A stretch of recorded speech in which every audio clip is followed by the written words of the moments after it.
Sebagai wong sing lahir neng Gresik, isun cerita tentang sang cilikan biyen. Isun kelahiran Karangpo, Kecamatan Gresik. Nduk kulone sang omah iku Lat Omah siji iku biyen ana makame diyakini wong kampung sanggon lahir iku arane makame Mbah Mulya. Tapi wong kampung kono biyen ngarani gak makam, tapi pesareane Mbah Mulya. Wong Jawa ku biyen nek nyebut orang-orang tertentu, orang-orang terhormat, tokoh besar, tokoh yang berjasa itu kan gak kuburan, tapi pesarean. Teko kata sare, sare iku turu, sehingga iku nggone turu berarti orang-orang khusus, orang-orang tertentu itu nggak ada istilahnya mati, tapi beliau itu sare, tidur. Nah, nggone turu iku dikenal pesarean, nggone peristirahatan. Mulane terus wong nek ngarani pesareane Mbah Mulya. Lat Omah siji karo sang omah. Nah, iku biasae nek ana wong anake mudhun lemah, iso mlaku, ana bancaan, niku mesti ndongone pesareane Mbah Mulya. Biasae nek bancaan utawa slametan niku umume mari dhuwur, mari beduk ngono. Biasa mesti sego, kemudian sego dikei janganan, urap-urapan ngono, iwake gereh utawa bandeng goreng, tahu tempe. Terus biasanya ana bubur abange barang. Terus gak lali nduk kono iku dikei dhuwit receh. Lah sebagai arek cilik-cilik waktu iku ya isun sing njupuki dhuwit receh mau, dhuwit 5 ripis, biyen kan sik ono iku. Nah iku dijupuki sing teko aluminium bunder-bunder iku. Lah ring kesik gunem teko perkembangan zaman iku terus wong-wong ku sadar kuburan iku kok gak ono patokane, tapi kaya ono bonggole tanduran ngono nduk tengah. Akhirnya tahun berganti tahun, wong-wong mulai mikir iki kuburan ta ya apa sih kok gak ono patokane, tapi nduk tengah-tengah iku ono bonggole kayu dibebel atau dibuntel karo lawon putih. Nah, lawon ku nek wis elek diganti. Biasa nalikane ono selamatan atau bancaan nduk ngene pesareane Mbah Mulya iku sing arane menyanip kemebul ngono. Terus suwe-suwe wong ku mikir iki koyoke dudu kuburan. Terus akhirnya dipelajari wong-wong, ditakokno rono rene sing luwih paham, sing waskita. Ternyata jari wong sing ngerti iku dudu kuburan, tapi dongkele tanduran. Lah tanduran iku jarene digawe nyancang jarane Mbah Kromo. Nah, nek desa Karanganyar iku ndukure sang kampung iku ana pesarane Mbah Kromo. Nah, Mbah Kromo iku biyen nek nyancang jaran iku nduk sang kampung iku. Lah tanduran iku diyakini jarene nggone nyancange jarane Mbah Kromo. Tapi mungkin nek dari ilmu sejarah ya mungkin iku mungkin tanduran biyen ya. Kemudian diyakini nduk kono nggon sing keramat mungkin krana wong biyen. Terus akhirnya tanduran iku mati, bonggole dibungkus kain putih. Mungkin kira-kira ngono. Akhirnya ketika masyarakat itu paham bahwa iku dudu kuburan, terus akhirnya ilang-ilang dhewe. Wis gak ono wong sing nyekar rono, ya gak ono wong bancaan nduk kono. Akhirnya sing cungkupe bangunan. Nah, bangunan iku biyen ono gemboke barang. Gak angger arek iso mlebu rono, gak angger wong iso nyekar iso mlebu. Akhirnya cungkupe iku ya rubuh, cungkupe iku ilang, akhirnya sing digawe nggone nyekar, nggone bancaan, nggone slametan iku terus akhirnya ya ilang. Dadi kampung, dadi omah, oleh wong wis gak ono sing nyekar rono, gak ono sing bancaan nduk kono. Iku pisah nduk ngene sang kampung. Terus ono maneh kejadian ning Gresik, tapi kuwi suwe ya ane. Nek suwe banget sih enggak, tapi mungkin wong wis padha lali. Nalikane ono makam nduk ngene sekitar Masjid Nurul Janah Pitro. Iku sempat rame, ono sing menghendaki mbuh digeser, mbuh ya apa, tapi sing jelas pokoknya sempat rame, bahkan beradu fisik.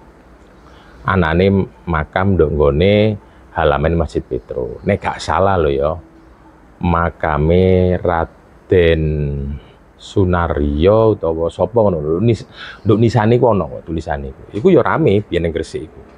Sampai nek cara saiki ngono wong masyarakat kuno, masyarakat ngipik iku gruduk lah. Akhirnya makam iku tetep nduk gone, gak diotek-otek, tapi diapiki, disesuaikan dengan penataan Masjid Nurul Jannah iku. Iku tau rame biyen, tapi wong wis padha lali. Ono maneh krana isunku sering biyen diskusi omong-omong nalikane zamane Pak Bakri ku nek gak salah ketua yayasan, bu ketua juru kunci makam Sunan Giri barang iku. Karo wong tetuane wong kuno ku piye tau crita. Nduk pinggire makam Sunan Giri, gak pinggir persis. Ya luwe park nang Masjid Giri, tahu ono wong sing gak jelas makamno keluargae nduk antarane makam Sunan Giri karo Masjid Giri. Yo nek basa saiki ngono yo kan elit bergengsi lah. Hampir meskipun ringnya beda, masuk sak komplek ambek makam Sunan Giri. Roro di makamno nduk kono. Iku kejadiannya yo sekitar mungkin 50-an, 60-an ngono bae. Ceritane wong tua-tua biyen isun gak menangi. Ringkise gunem akhirnya masyarakat Giri ku protes, kuburan itu akhirnya dipindah. Nah, ono cerita maneh nalikane isun mlaku-mlaku nang gone Giri Kedaton. Nah, Giri Kedaton niku melok Desa Sidomukti, yaiku gone pusat pemerintahane Sunan Giri. Ono wong tua sing cerita nang isun waktu iku tahu ono wong ngencepno maesan nduk sekitare Giri Kedaton yo rada mendukur nggone. Tapi akhirnya diprotes. Mungkin sing jaga utawa masyarakat utawa mungkin juru kunci sing bagian sebagai petugas ngamanno kono, akhirnya nisan iku dicomplung. Lah opo kok wong sampai ono sing masang batu nisan nduk kono, bahkan ono sing meneng-meneng ro di makam nduk ngene kono, akhirnya dibongkar. Oleh yang ngono ku mau, nomor siji mungkin mengklaim bahwa nek nduk ngene sekitar kono, nduk area kono berarti mungkin lho ya cek aku kerabat utawa duria sehingga ada kebanggaan tersendiri bahwa keturunan tokoh besar. Ono meneh sing cara kok roro ngencepno maesan nduk kono dang iku sakjane iku mungkin ya gak ono jasate, sing penting dicepno nduk kono, terus nek wong damai-damai saja gak ono sing mempermasalahkan, iku diklaim iku lho mbah buyutku, iki maesane nduk kene ono. Sehingga itu juga cara-cara orang untuk bagaimana mengangkat marwah harga dirinya supaya ketarik-tarik keturunane tokoh besar. Akeh sajane kasus-kasus sing hubungannya ambek kuburan. Apa maneh Gresik sing terkenal kota wali. Keberadaan kuburan itu sak pirang-pirang. Mulai keturunan Sunan Giri, durung maneh santri-santrine utawa para punggawa sing berjasa terhadap perjuangan Sunan Giri. Iku sak pirang-pirang makam-makam tuwa ning nggone Gresik iki. Nek di data temenan ngono, hampir daerah-daerah 4 penjuru mata angin ini ono kabeh keturunan Sunan Giri. Dan iku ono sing dijogo, ono sing ono juru kunci, ono mung dikeki tondo tok, bahkan ono sing dikeki cungkup. Pokoknya intinya makam-makam tua, entah itu tokoh yang memang beliau sendiri berjasa atau keturunannya orang yang berjasa yang memiliki sejarah di Gresik ini. Pokoknya intinya akeh. Mulane nalikane ndelok ribut-ribut neng kuburan nduk Gresik ku sakjane dudu pertama, tapi beberapa kali terjadi. Cuma karena kejadian wis suwe sehingga wong padha lali. Nah, lah nek ana kuburan terus kemudian ndadekno perbedaan, kan sing paling enak itu kan dikaji dengan detail dan teliti. Nah, mungkin kajian ini teko ilmiah utawa metafisika, kajian ilmiah yo didelok. Nisane iku lawas tak anyar kan ngono. Lisan niku saiki yo iso Pak, wong pinter kok. Wong saiki iku tukang pahat nisan iku dipeseni koyo ukiran lawas iku yo iso kok Pak. Inskripsi iku persis koyo nisan kuno, ya wis persis inskripsi yo ketok kunoe, ukir-ukirane iku yo persis barang kuno ngono. Ya iso dikaji maneh watune. Nah, umur watu kan iso dikaji. Apa maneh arkeologi saya kan pinter. Iki watu anyar ta watu lawas ngono. Iku ketemu kan. Nah, teko iku. Terus dikaji maneh secara metafisika. Kan ono sih wong sing memiliki keahlian yang tidak semua orang bisa. Misalkan bisa entah itu semacam komunikasi batin atau menggunakan pendekatan supranatural, tapi tentunya wong sing teruji lho ya. Ojo wong angger ngaku ae aku iso komunikasi, aku iso melakukan kontak batin, metafisika aku tinggi, tapi teruji wong iku, ojo angger wae ngono lho.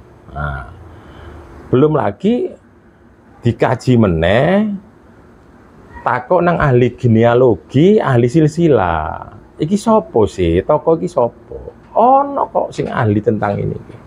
Ya misalkan sing banyak dikenal masyarakat Kiai Nur Nasroh Tuban misalkan, dan banyak kok yang lain. Ahli silsilah kan orang besar itu biasanya silsilah terjaga terus mendukur sampai sekian generasi itu terjaga. Ditakoi, iki sopo sih sakjane toko iki kan ngono. Nah, belum lagi secara sosial yang lebih luas. Masyarakat kulo ditakoi, anane makam iki kapan sih ngono kan. Kemudian nek ana wong ngomong memang iku tiba ujuk-ujuk berdasarkan mimpi misalkan. Wong sing ngipi yo didelok kualitase ngono lho. Nah nek wong terus kemudian kabeh ngomong aku ngimpi berdasarkan iki ono makam iki, aku ngimpi maneh nek kabeh ngono kabeh iso dadi makam kabeh sekitar kita itu nanti. Nek angger wong ngimpi ono kuburan terus kemudian dikei nisan. Ono sing ngomong meneh aku ngimpi yo anduk kene. Wis kabeh ngono kabeh kan berat dadine. Penataane yo repot, kemudian kabeh dadi makam-makam sing dianggap keramat iku akeh. Lah kenapa sih kadang-kadang kok makam tertentu itu ada tarik-menarik? Karena jujur saja pernah terjadi ada seorang yang memangku makam, mungkin lebih vulgarnya juru kunci, itu terjadi perebutan karena ketika makam itu diyakini memiliki kekeramatan atau jadi jujukannya orang berkunjung, itu akhirnya memang tidak tujuan pengurus makam itu, tapi karena perputaran manusia yang sangat banyak itu akhirnya memutar ekonomi juga. Lah ketika terjadi perputaran ekonomi itulah kemudian ketika distribusi hasil ekonomi itu tidak seimbang atau tidak merata, kan jadi problem. Maka tidak sedikit yang tadinya itu tidak ada masalah menjadi masalah. Ketika ada sebuah fakta bahwa masyarakat banyak berkunjung, nek kono ku yo ono parkire, kemudian akhirnya ono ya macam-macam lah sehingga ada rupiah-rupiah yang berputar di situ. Lah itu kadang-kadang iku sing dadekno problemnya pengurusan makam itu biasanya di situ. Maka makam lek kemudian kok tidak ada perputaran ekonomi atau nilai ekonominya rendah, maka kadang-kadang rawan jadi perebutan atau jadi sikut-sikutan. Ya kadang-kadang sih dari juru kunci aja gak ono sing gelem kan gitu. Nah, tapi ketika memiliki ekses ekonomi sing mengarah kepada hal-hal yang positif, maka itu rawan terjadi perbedaan sikap antara yang satu dengan yang lain. Tapi intinya kita harus sadar bahwa segala sesuatu itu ayo didudukkan pada porsi dan permasalahan itu dicarikan problem itu dicarikan solusinya. Iki janjane ku si iso kok dikaji ku. Yo sing tua-tua yo sing nek ditakoki. Kemudian sing ahli silsilah yo masih iso disowani. Kemudian didudukkan perkaranya sehingga tidak kemudian ada problem ketika itu sudah diyakini, sementara yang lain itu mendukung dan yang lain itu tidak. Dan kita harus bisa menerima kenyataan. Kalau itu memang tidak makam, ya kita akui tidak makam. Loh, kenapa kok begitu? Loh, saya punya pengalaman kok. Ketika saya berada di Situbondo kalau nggak salah, saya itu pernah diajak ke apalah saya daerahnya nama Bantungan. Diajak ke Bantungan. Jadi namanya Bantungan, Mas. Saya di situ. Ya, ketika saya masuk Cungkup itu, dan Cungkupnya bagus, rapet tembokan, apa namanya, tirenya apa jenenge, apa arane iku lho, selambu iku putih ngono, terawat banget. Ketika saya di situ tak delok ujure makam kok siji, gak kaya pada umumnya makam Islam. Pertama iku mujure, terus kemudian jarine iku makam Maulana Ishaq. Lho ngono iku langsung tak takoki sing juru kunci, napa niki bener ngene makam Maulana Ishaq? Ternyata mboten, ngakoni, dan jujur ngakoni niki mboten pesareane Maulana Ishaq. Akhirnya tak definisino iku duduk makam tapi makom.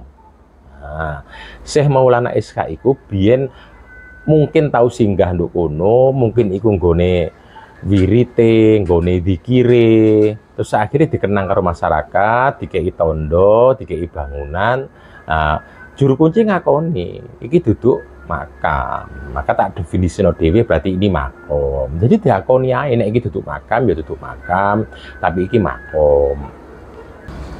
Tapi nalikane ono perbedaan pendapat tentang makam, contohnya kayak neng Gresik misalkan, diambil hikmayae, berarti artinya nek ono makam sing perlu iku dikei tondo, iku perlu dirawat, hubungannya dengan tokoh besar atau sejarah, wis nanti ke tondo. Karena apa? Masyarakat Gresik ini harus sadar bahwa Gresik ini terus bergerak menjadi kota industri. Sehingga nek kita jeli dan detail, ono makam tokoh, makam person-person yang memiliki sejarah, keramat, itu berada di tengah-tengah pabrik. Masyarakat kan gak ero, apa mana generasi yang muda-muda gak harus ceritanya. Oh, no, Gresik itu beberapa makam itu terletaknya tengah pabrik. Lho kok iso nang tengah pabrik? Lho biyen iku nduk kampung makam iku. Nalikane terus kemudian pabrik itu diluasno, ono wilayah-wilayah yang teraneksasi oleh pabrik, oleh industri. Akhirnya makam iku tetep neng gone iku masyarakat dipindah, diboyong. Jadi makamnya di tengah pabrik. Nalikane sing tua-tua biyen iku sering njaluk izin nang pabrik supaya nyekar nang nggone makame tokoh leluhur sing di tengah pabrik iku. Nalikane sing perlu sejarah iku wis tuwa, wis meninggal, akhirnya makam iku pelik-pelik dhewe nang tengah pabrik. Ya gak iso wong ate mrono. Nomor siji sejarah ya gak ero, nomor loro mun tengah pabrik ya gak ero nek ono makame leluhur nduk kono. Ono iku. Nah, ono sing apa ono? Lho ono, ayo diskusi. Beberapa makam itu berada di pabrik, ono. Gak ono sing salah dan gak nyala sopo-sopo. Makanya Gresik itu daerah industri. Contoh sing paling gampang, biyen nek wong ziarah nama kami Syekh Koja nang Gresik. Syekh Koja itu ancer-ancer ngono janjane persis nduk lore makam Sunan Giri. Tapi keputus dalan mobil gede iku, mobil Haupa iku akhirnya terputus. Lah saiki wong nek ape ziarah nama kami Syekh Koja, iku ya rada repot dalane pirono iku.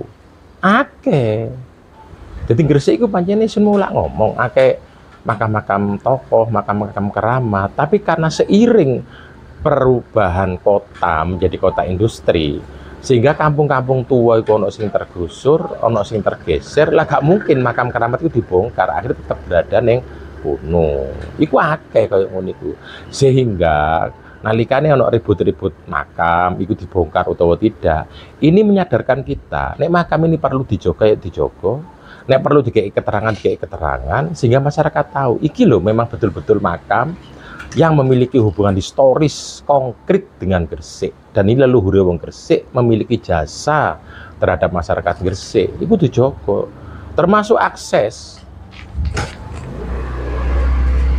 Isun ngomong termasuk akses untuk menuju makam itu kudu ditoto.